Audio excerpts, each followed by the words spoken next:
A Palavra de Domingo. Eu sou o Padre Leonel, da Diocese de Aveiro, e este é o podcast em que proponho a reflexão das leituras da Eucaristia de cada domingo.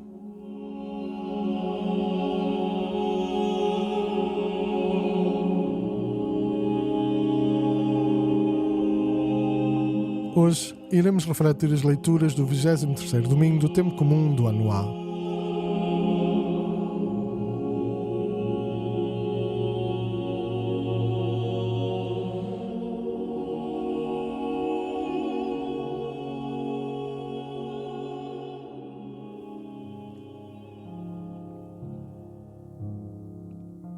Escutemos a primeira leitura.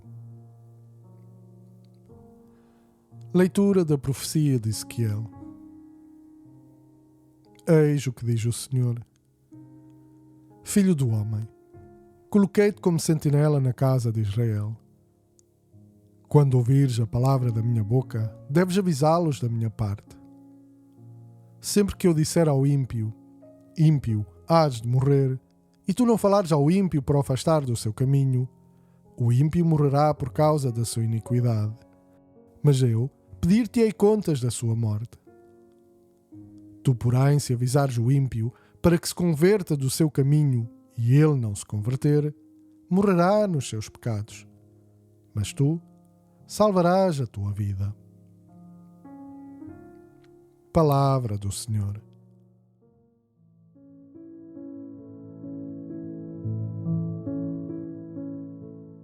Nesta primeira leitura, escutamos um trecho retirado do livro do profeta Ezequiel. Conhecido como o profeta da esperança, Ezequiel exerce o seu ministério numa das alturas mais conturbadas da história de Israel: a ocupação e a deportação para a Babilónia. É o exílio que tanto marcou o povo judeu. É por volta da primeira deportação que Ezequiel começa o seu ministério. Estamos por volta do ano 597 a.C. Ezequiel é exilado nesta primeira vaga para a Babilónia. Aí, começa por anunciar ao povo de que precisa de se converter, assumir a responsabilidade pelo seu pecado e confiar na misericórdia de Deus. Não basta acreditar que Deus habita no templo e que por isso Israel e Jerusalém estarão seguros. Não estão. É necessário algo mais. É preciso uma conversão, não só coletiva, mas individual. É a conversão pessoal que o profeta convida. Em 586 a.C., pela mão de Nabucodonosor, Jerusalém é destruída, o templo arrasado e o resto do povo de Israel é deportado para a Babilónia. Por esta altura, Ezequiel começa uma fase nova do seu ministério, passando a consolar o povo e a anunciar um novo começo da história de Israel. Deus não se esqueceu do seu povo. Este tempo do exílio servirá para purificar Israel e este tomar consciência da submissão entre as nações. Cada um voltará o seu coração para Deus, vivendo a aliança na sua vida e prestando verdadeiro culto a Deus. E no futuro, Jerusalém e o templo serão reconstruídos. O texto que escutamos este domingo é desta segunda fase. O profeta reflete a missão que Deus lhe confiou: ser sentinela para um povo que se encontra deportado, longe de sua casa, sem templo e sem culto. O profeta tem a missão de avisar dos perigos que podem acontecer e desviar o povo completamente de Deus. Deus não aceitará isso. Por isso, envia Ezequiel para avisar dos perigos, levar a que os ímpios se convertam e os justos não se desviem. Deus quer que todos se salvem e que nenhum se perca. O primeiro a ter de ter consciência da sua missão é o próprio profeta. É o que ouvimos hoje. O profeta Ezequiel a reconhecer e anunciar a sua missão junto do povo.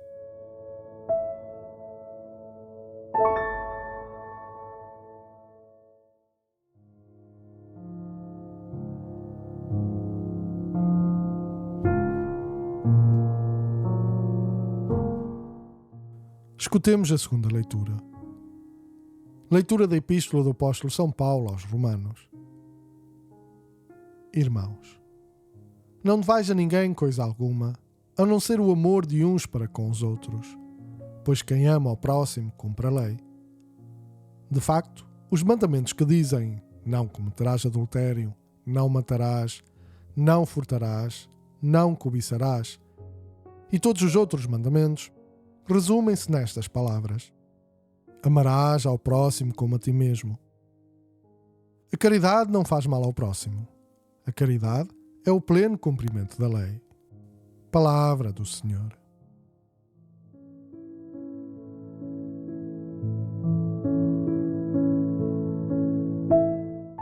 A segunda leitura é retirada da carta de São Paulo aos Romanos.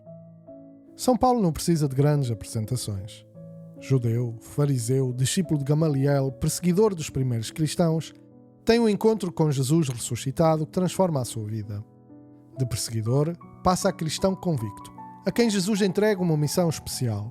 Esse homem é o instrumento da minha escolha para levar o meu nome perante os pagãos, os reis e os filhos de Israel, diz-nos o livro dos Atos dos Apóstolos. A carta aos Romanos é dos últimos escritos de São Paulo, se não o último. Ele tem a intenção de vir à Península Ibérica e pretende passar primeiro por Roma. A passagem por Roma não será apenas instrumental, porque fica a caminho. Roma é a capital do Império para a qual a Igreja nascente se está a expandir. E mandando da sua periferia oriental, chegou já ao extremo ocidental. Roma vai se tornando o centro do cristianismo, à qual aderem cada vez mais pessoas de origem pagã, e se vai diluindo o número daqueles que vêm do judaísmo. Roma ganha assim cada vez mais importância. Paulo escreve esta carta para preparar a sua chegada a Roma, como que se apresentando e dando a conhecer o seu pensamento teológico. Pela importância que Paulo coloca nesta sua viagem na comunidade de Roma, esta é uma carta bem cuidada e estruturada. Noutras cartas, Paulo responde a problemas concretos que surgem nas comunidades. Esta, contudo, não responde a problemas específicos da comunidade de Roma, mas tem uma preocupação mais eclesial por toda a Igreja. A carta pode dividir-se em dois grandes blocos temáticos: o Evangelho da Salvação e a vida de acordo com o Evangelho, que são emoldurados por uma introdução e uma conclusão. O excerto que ouvimos este domingo pertence à segunda parte. Nela, São Paulo fala do amor ao próximo. O centro da mensagem evangélica é o amor de Deus por todos e cada um, a nossa resposta a esse amor que se concretiza no amor ao próximo. E o próximo não é uma abstração filosófica ou teológica ou literária. São pessoas concretas, que estão à nossa volta e que muitas vezes não são aquilo que gostaríamos que fossem ou que achamos que deveriam ser. E às vezes até são o contrário. Contudo, Deus chama-nos a amar o concreto da realidade do outro, assim como nos amamos a nós mesmos.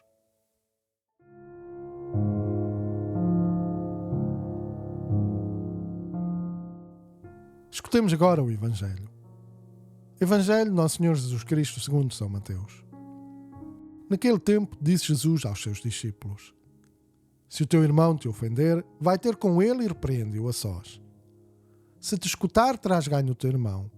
Se não te escutar, toma contigo mais uma ou duas pessoas, para que toda a questão fique resolvida pela palavra de 2 ou 3 testemunhas.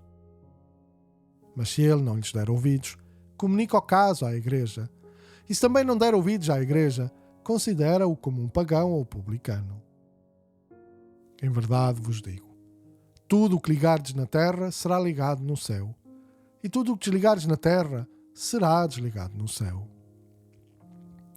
Digo-vos ainda, se 2 de vós se unirem na terra para pedirem qualquer coisa, ser-lhes já concedida por meu Pai que está nos céus. Na verdade, onde estão 2 ou 3 reunidos em meu nome, eu estou no meio deles. Palavra da salvação.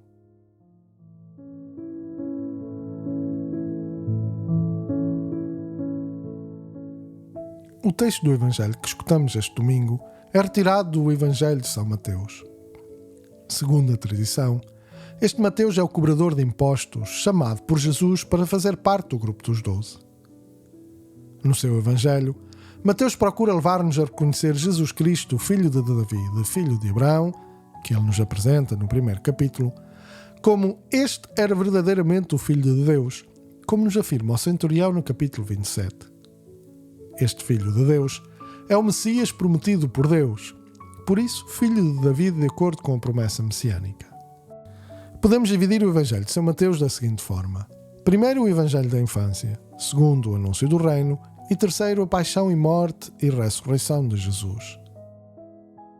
O texto que escutamos do capítulo 18 insere-se na segunda parte, o anúncio do reino. O capítulo 18 é conhecido como o discurso eclesial, ou seja, Jesus procura ensinar como os seus discípulos se devem relacionar e como deve ser a caminhada em comunidade. Mais propriamente, este domingo fala-nos da correção fraterna.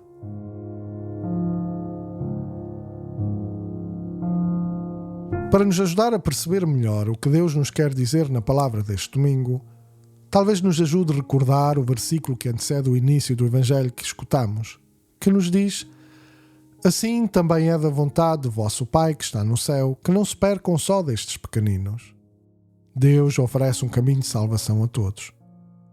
Jesus diz-nos do Evangelho de São João: de facto é esta a vontade do meu Pai, que todo aquele que vê o Filho de Deus e acredita nele tenha a vida eterna, e eu o ressuscitarei no último dia. Jesus teve a sua missão concreta no tempo e na história. Agora, a Igreja, ou seja, a comunidade dos seus discípulos, é a depositária do dom salvífico de Jesus que anuncia e propõe todos os dias. Mas a Igreja não é um ente abstrato. Concretiza-se nas nossas comunidades, nas paróquias, nos movimentos e grupos eclesiais, que são formados por pessoas concretas, ainda imperfeitas e com defeitos, que vão procurando viver o Evangelho nas suas vidas. Ora, isto significa logo à partida duas coisas que se interligam. Primeiro, pessoas imperfeitas enganam-se e cometem erros, iludem-se e desviam-se do caminho.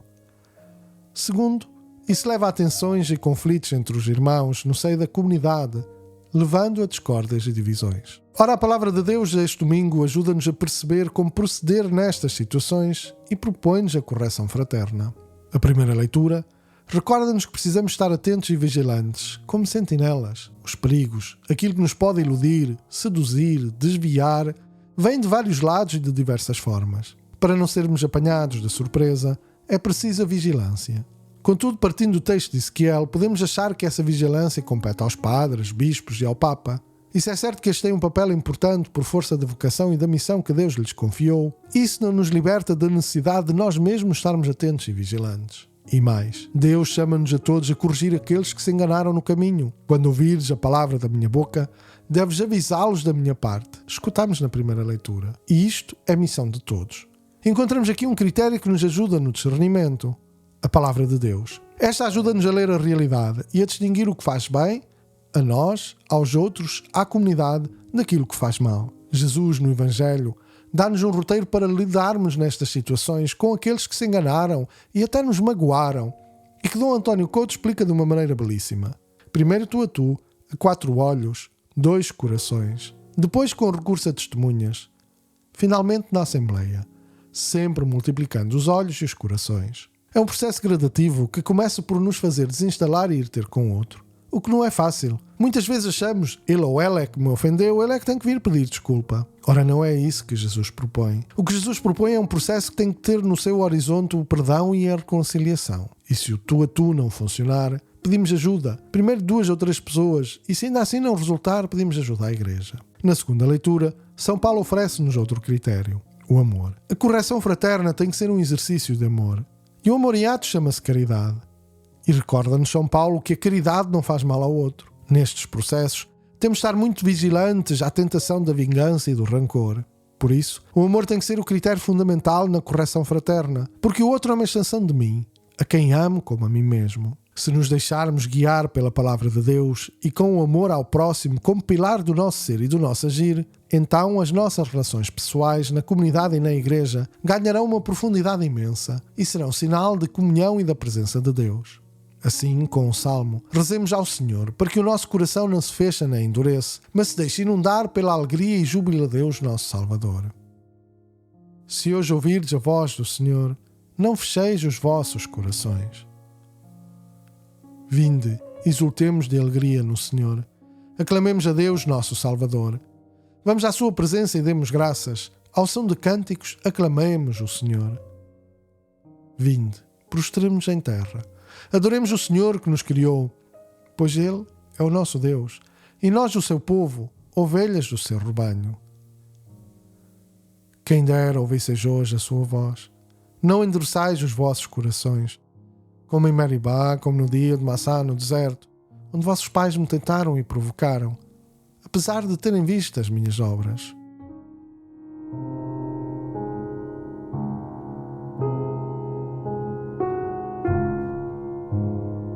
E chegamos ao final da reflexão da palavra deste domingo. Termino com os votos de um bom domingo e de uma boa semana iluminada pela palavra de Deus. E a quem possa interessar, para esta reflexão recorri a algumas ajudas. nomeadamente o comentário à liturgia dos Deonianos, que encontramos no seu site, os comentários à Bíblia Litúrgica pela Gráfica de Coimbra, o comentário ao Antigo Testamento 2 da Casa da Bíblia, o comentário ao Novo Testamento pela Casa da Bíblia também, quando ele nos abre as Escrituras do Noá, do Dom António Couto, pela Paulus, a Léxio Divina para cada dia do ano, do ciclo A, pelo Verbo Divino, e as introduções da Bíblia Sagrada para o terceiro milénio, da Difusora Bíblica.